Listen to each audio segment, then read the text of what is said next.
Welcome to Harbor Rock Wealth Management's Planning Tip of the Week. My name is Ruben Smith. I am joined by my good friend and partner, Jimmy Luster. Thanks for having me back. Welcome. It's always good to be in the seat with you. Yeah? Yeah. What's new? Well, got a fun fact for you today. Okay. Yeah, no stat of the day today. It's not needed. This is plenty. So, the famous Red Lobster dining establishment many years ago. Americana at its finest. I yes. mean, cheese biscuits, Wow. put them on the map. Happy Gilmore exacerbated Wow. the famous credibility of the restaurant. I'm just thinking of a plastic bib. I'm thinking all sorts of stuff. Yeah. It was good. All you can eat scrimp. Pretty good. Scrimps. So this is good though. So an executive highly underestimated the eating power of America many years ago. So and probably lost their job at the same time. So Gosh. they put on an endless crab Okay. event, right? Campaign. Oh, no. And they proceeded to lose $3 million. Mispriced that one, Yeah, huh? they Wow. yeah. Were people just coming in with the big I bag, don't big know. purses, what was happening? I don't know what the rules were. Like you had to sit there the whole time. I don't know, but yeah, I read that. That one caught my eye, and I'm like, That's good enough. only in America. Yeah, that's America's at its finest right there. Nice Jeez. job, America. All But, right. Well, yeah. and for the audience out there, I really have no idea what Jimmy's coming to the table with. So It's a mystery every time. I enjoy them too. This is okay. Red History Lobster is a mystery. We've had one about a seedless watermelon. We've had a lot of baseball and sports, but Yeah. Red Lobster, why not? It's always fun to start off with something like that. Okay, cool. Yeah. Cool.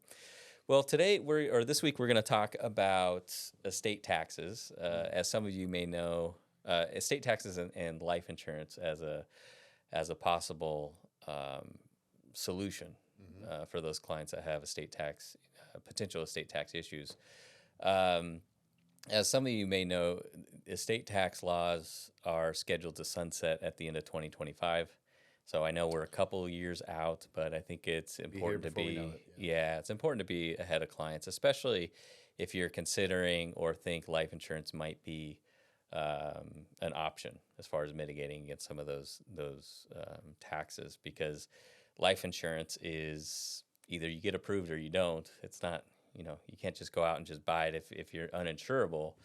Sure. You got to get it while you can. Well, when I hear life insurance, I don't necessarily think of that being the solution for an estate tax protection.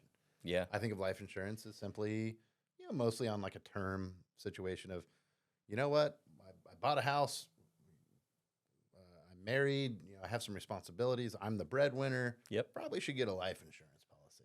Right. That to makes cover sense. my income. Yeah, takes care of my family in the event something Yeah. happens to me, replaces some income, maybe puts the kids in college, pays the mortgage. But the other option to this is really with end-of-life planning, and especially for those that may have an estate tax issue, because if you think about it, estate taxes this year in 2023 are 40%. So for every $1 million that you're above the threshold, or your estate value is above the threshold, 40% is going to go to Uncle Sam. Wow. So how do we offset that? We get some insurance. And why does insurance work? It's because life insurance provides tax-free death benefits. Yeah, right. Okay, so in a way, you're just making the family whole, or you're making up for potential taxes that are going to go out the door. Yeah. Okay. So again, another way to protect, Yeah. right? If you want to preserve that legacy or what you built. So this is almost like another way to think of that. This is protecting not just the unforeseen, but the inevitable. The inevitable, especially for some of those some of our clients that have made some very good business decisions or investment decisions, and they are subject to estate tax. Yeah, absolutely. So no, this becomes a pretty key component of our clients' end of life planning and legacy planning. All right. Yeah. So as I mentioned, estate tax laws are scheduled to sunset at the end of 2025. Estate taxes have been around over 200 years, and they've been a major component of the U.S. government's revenue. We have had a lot of changes over the years. For a long time there, it was $1 million threshold. And think about that today, especially here in South Orange County with all the real estate that's out there and the wealth that's been Certainly. built. Um, if you have a $5 million estate and it's a $1 million threshold, that difference, that $4 million in excess, Yeah. there would be a $1.6 million tax Yep. paid to it. So Wow. I'm not saying $5 million is not a lot of money. It is, Yeah. but it's a little bit different than it was 20 years ago. Well, You know? yeah, and some people out there, Right. definitely that's not the message of saying like, it's people that say, well, I don't want, I paid all this money in taxes. Well, that means you probably also did very well for yourself in Right. that year that you. So it's a glass half full, half empty. You can't change the laws. You can't make Yep. the rules. So it's best to be educated on how to play color inside the lines. Yep, exactly. But be educated as to what your options are to protect family legacy. Right. You worked hard to build this wealth. Right. You want to preserve it and make sure it transitions appropriately. Yeah. Yeah. Exactly. So there's been a number of changes over the years. Like I mentioned, at one point or for a long time, it was $1 million threshold.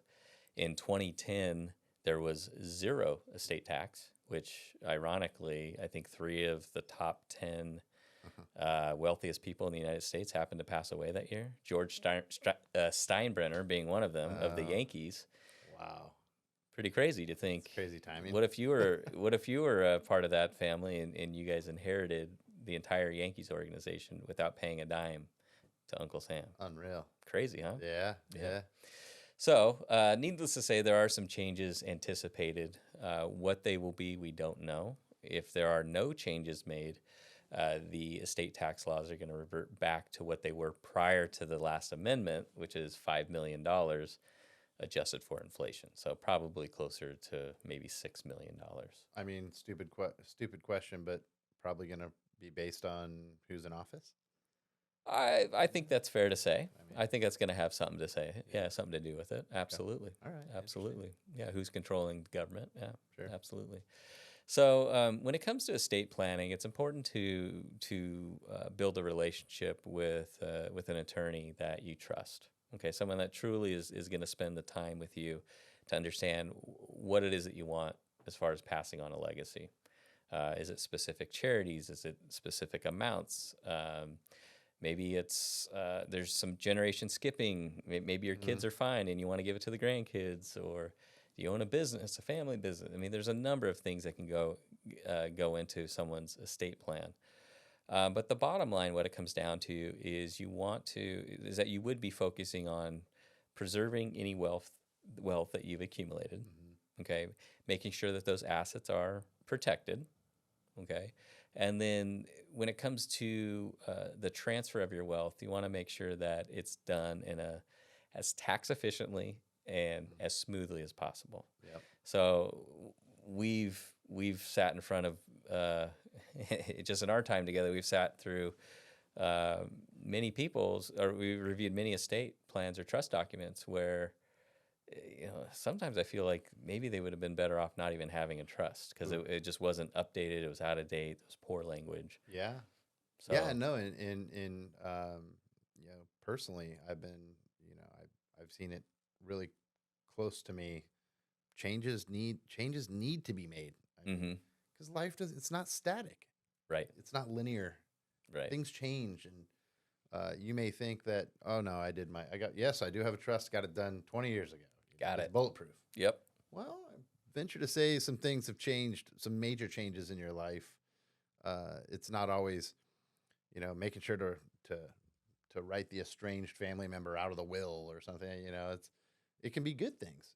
Right. There's beneficiaries change, and percentages of how you want to transfer the wealth changes, and Yep.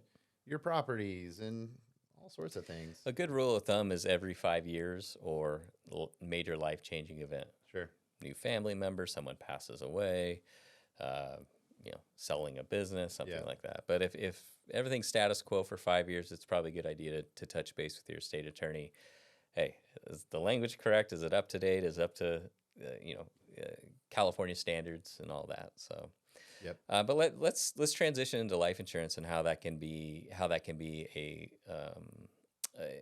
an effective strategy for mitigating against some of these estate taxes is we talked about the death benefit. So when you talk about transfer of wealth, if you are subject to estate taxes, the whole idea here is to transfer all of that if you can tax free. So you would look at what your potential estate taxes are, and then essentially go out and purchase a life insurance policy. That way, at your passing, your heirs receive this tax-free lump sum to offset those estate taxes. Okay. Okay. Again, a way to make things whole. Mm-hmm. Okay. So life insurance can solve for wealth transfer, liquidity. After you get a death certificate and prove that you're the beneficiary, and their legal department's done the review, you're going to get those funds relatively quick. So there's a bit of liquidity there. You can get it in a timely manner, and those proceeds can be used to pay any fees for settling the estate or estate taxes. It also allows your family to not have to or feel obligated for liquidating any of the positions. So whether it's in a portfolio or the family house or real estate or a business interest, life insurance can give them that inflow of cash, to make sure they're not making any knee-jerk reactions as far as the portfolio. Yeah, right. It's almost like just slowing things down in a time of things getting sped up. Well, you can imagine all the emotions going on. Yeah. People do tend to rush things or feel like they need to find answers and Like all at once. and settle things right away. And it's, be careful, because now you're leaving yourself perhaps exposed for an irrational decision. Oh yeah, well, emotional at the least. Yeah. Yeah. So there's also a concept out there called estate equalization. And let's say you have a couple of children. One of them is involved in the family business. The other one is not, and has no interest in the business. So instead of splitting the business 50-50, and the child that does not want anything to do with the business, now they're part owner, you can buy a life insurance policy to essentially make things equitable or equalize the estate. So child one gets the sole interest in the business, and child two gets a lump sum tax free. Way to balance things out. Yeah, I like it. And then the other thing is, once you have a life insurance policy in place, it's in place, right? As long as you're paying your premiums and you keep that policy up to date. So it really protects you against future estate changes in estate tax law, because you already have that insurance policy. So, for instance, if you have an estate tax need now, or you don't, and you think you might down the road, well, you already have the insurance policy in place.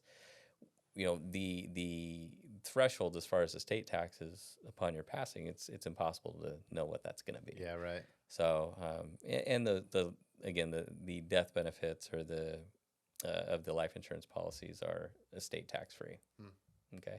There's also some creative ways to own the life insurance policy. There's an ILIT, for instance, an irrevocable life insurance trust, which will actually keep the whole asset out of the value of your overall estate, your gross estate. So again, something that your estate attorney would work up with you and consult with you. Wow.